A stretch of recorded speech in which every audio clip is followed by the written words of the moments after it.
Hello dear student, आज हम लोग मैट्रिसेस का 6 लेक्चर अपना स्टार्ट करें, मीन 6 क्लास स्टार्ट करें। इसके पहले हम लोगों ने पढ़ा था multiple of matrix A and B, A B का मैट्रिसेस पढ़ा था। तो मल्टीप्लिकेशन ऑफ ए बी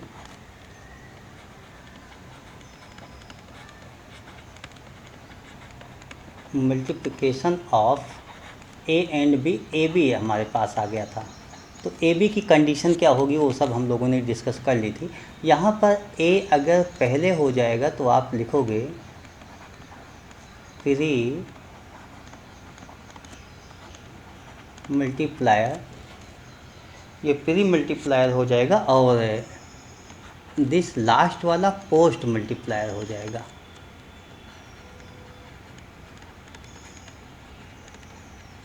इस तरीके से हो जाएगा। अच्छा, ये आप समझ लीजिए कि अगर ए बी होल्ड करता है किसी में, इफ़ ए बी डिफाइंड, मतलब A B defined mean A B A से बी का मल्टीपल किया जा सकता है, तो आवश्यक नहीं है कि बी ए भी डिफाइंड करे, यानी बी ए मल्टीपल किया जा सके। Then B A need not defined, ये हमेशा याद रखिए कि अगर ए बी डिफाइंड है, ए का मल्टीपल बी के साथ हो रहा है, तो बी ए कोई आवश्यक नहीं है कि डिफाइंड ही करे, मे भी हो भी सकता है और नहीं भी हो सकता है। सेकंड केस ये होती है इसमें, if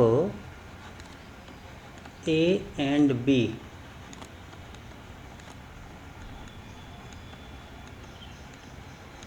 square matrix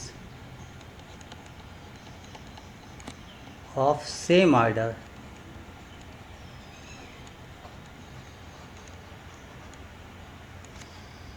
then AB and BR, AB and BA, मतलब A से B को मल्टीपल किया जा सकता है और B से A को भी मल्टीपल किया, आर डिफाइंड।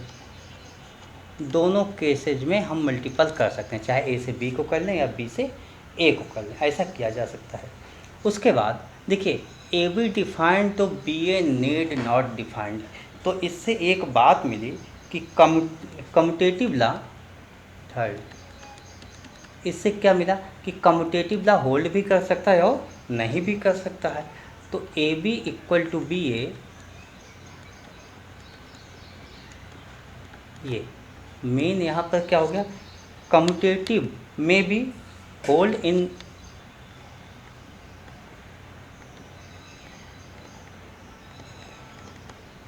कम्यूटेटिव में भी होल्ड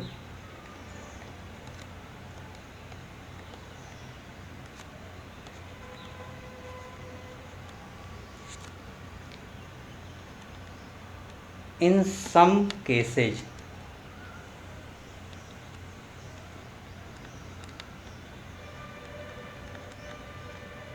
अच्छा हर केस में नहीं करेगा, कुछ केस में हो सकता है, but may not hold,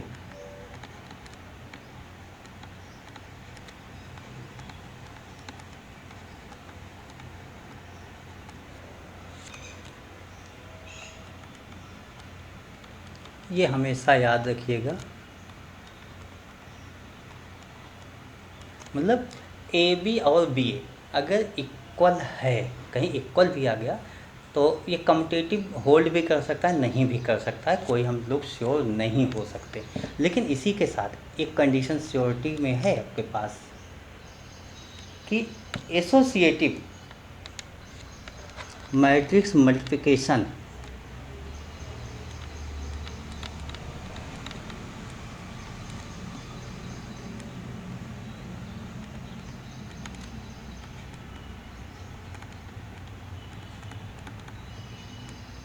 matrix multiplication is associative law को फॉलो करता है।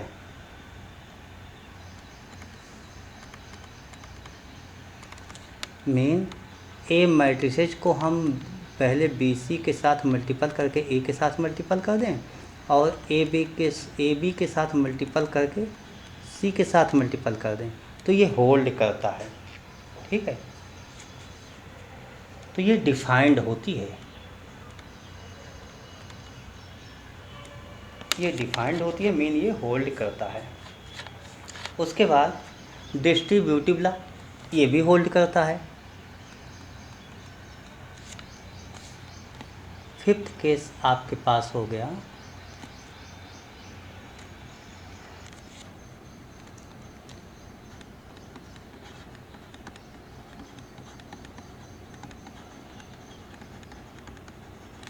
Distributive law of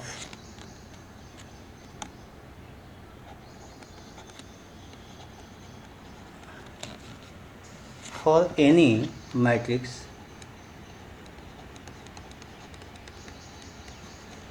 A B C. तो इसमें डिस्ट्रीब्यूटिव लॉ क्या होता है, ए के साथ ए बी प्लस सी। अगर ऐसा लिखा है तो हम इसको इस तरीके से चेंज करके ए बी प्लस ए सी लिख सकते हैं।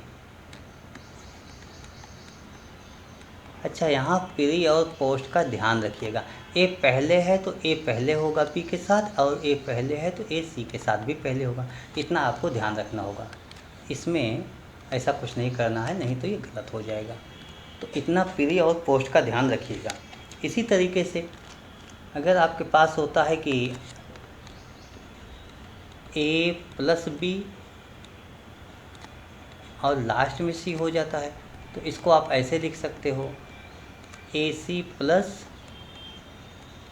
बी सी, तो ये होल्ड करता है। उसके बाद एक कंडीशन और आपके पास होल्ड करती है, एग्जिस्ट करती है, वो होती है आइडेंटिटी से multiple, existence of multiplication identity.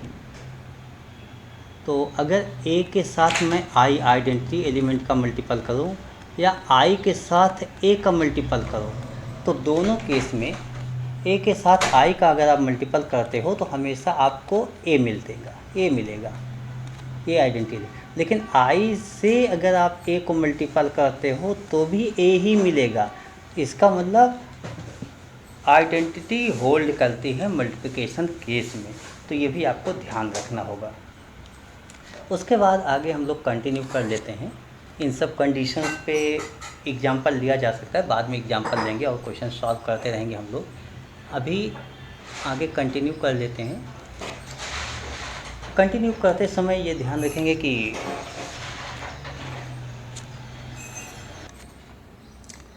Next हमारे पास जो केस होती है, यहाँ पर एक बात और सीखते हैं, जीरो मैट्रिक्स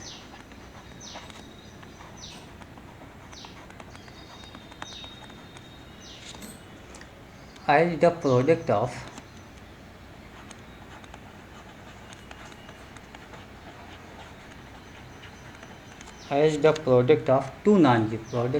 two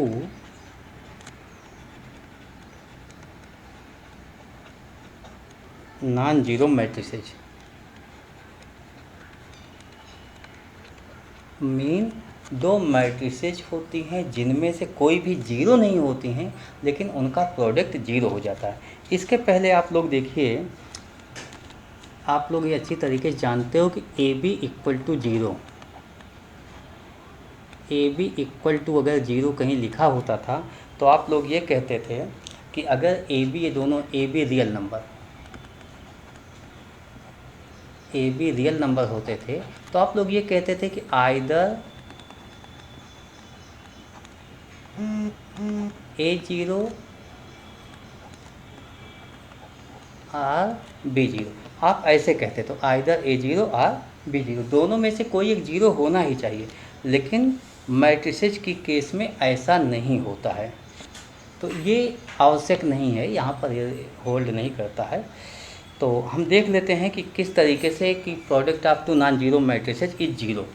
एक एग्जांपल ले लेते हैं और उससे हम लोग चेक कर लेते हैं कि किस तरीके से ये होता है। एक एग्जांपल ले लेते हैं।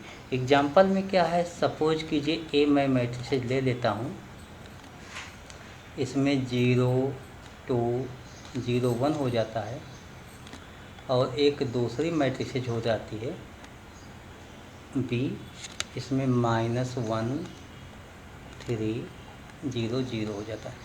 अब हम ए बी मल्टीपल कर लेते हैं। देखिए ए बी आप मल्टीपल कैसे करोगे,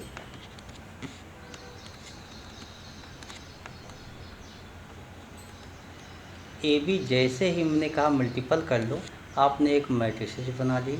देखिए 2 क्रॉस 2 का ही है इसलिए होल्ड करेगा।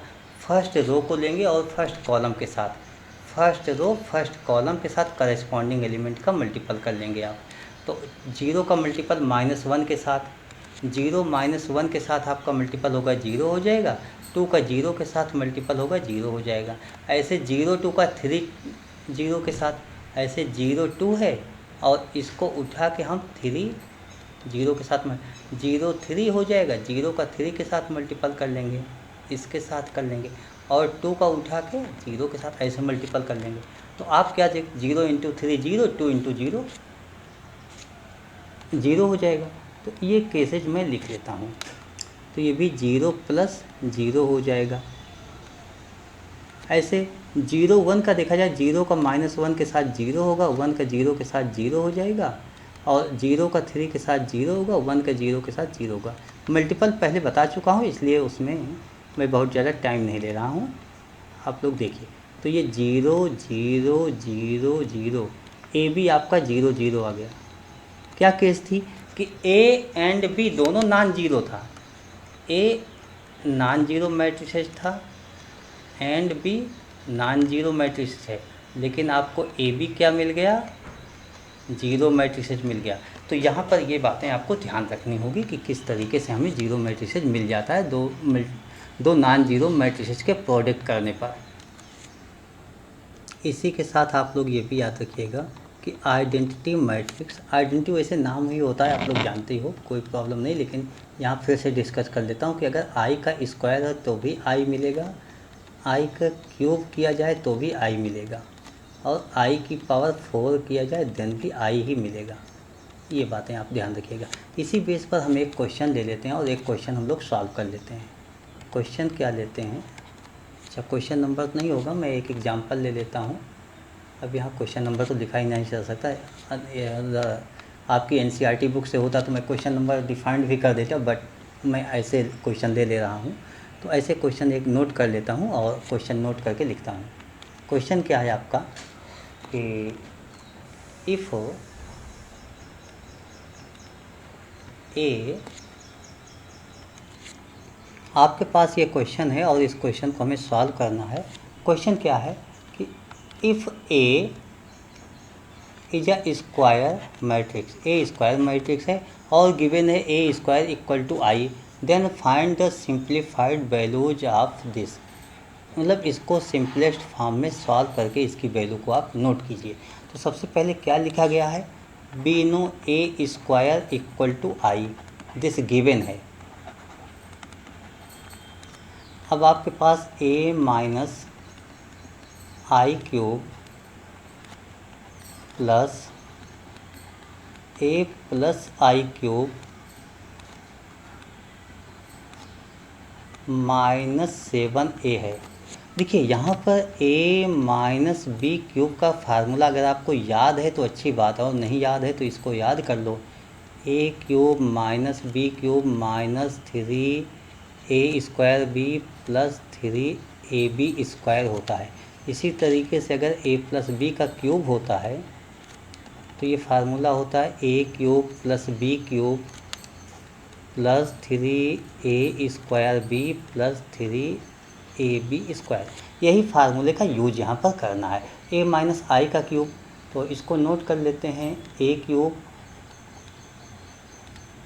Minus I cube minus 3a² I plus 3ai square plus लगा देते हैं। देखिए फर्स्ट स्टेप का ये मैंने पूरा सॉल्व करके लिख लिया। अब सेकंड a प्लस आई का क्यूब लिखते हैं, a cube plus I cube plus 3a² I plus 3ai² minus 7a, last वाला स्टेप नोट कर लेता हूँ।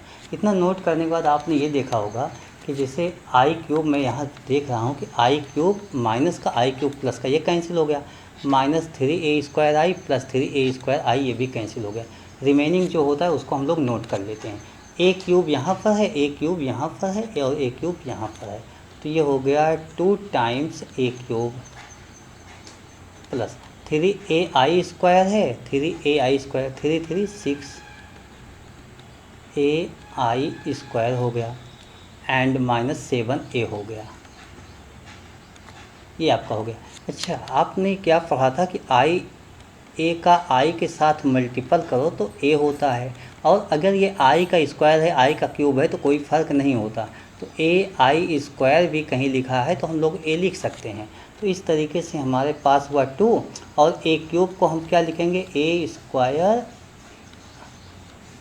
इंटू a प्लस 6, ai² को a नोट कर लेते हैं, माइनस 7a, 2a², इसको i गिवन है हमारे पास क्वेश्चन में, a² इक्वल टू i ये गिवन है, i a हो गया प्लस 6a हो गया माइनस 7a हो गया। अच्छा, i a का प्रोडक्ट क्या होगा, a हो जाएगा, 2a plus 6a minus 7a।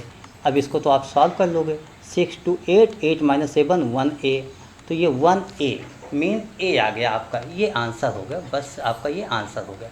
तो इस तरीके से हम लोग कोई भी क्वेश्चन होगा उसको सॉल्व किया करेंगे। तो आज की क्लास यहीं ओवर करते हैं, अब हम लोग नेक्स्ट क्लास में मिलेंगे। तो अच्छा, इसके एग्जाम्पल्स जो हमने यहाँ फार्मूले दिए, उन सब के एग्जाम्पल्स बाद में हम सॉल्व करके बहुत से आपको दे देंगे। आप लोग तब तक सॉल्व कीजिएगा क्वेश्चंस, मल्टीपल भी बता दिया, कुछ फार्मूले बेस भी क्वेश्चन बता दिया, तो आप लोग सॉल्व कीजिएगा। कहीं भी डाउट्स होते गए तो मुझसे आप डिस्कस कर सकते हो। तो आज की क्लास यहीं ओवर करते हैं, मिलते हैं नेक्स्ट क्लास में। Okay, thank you, bye.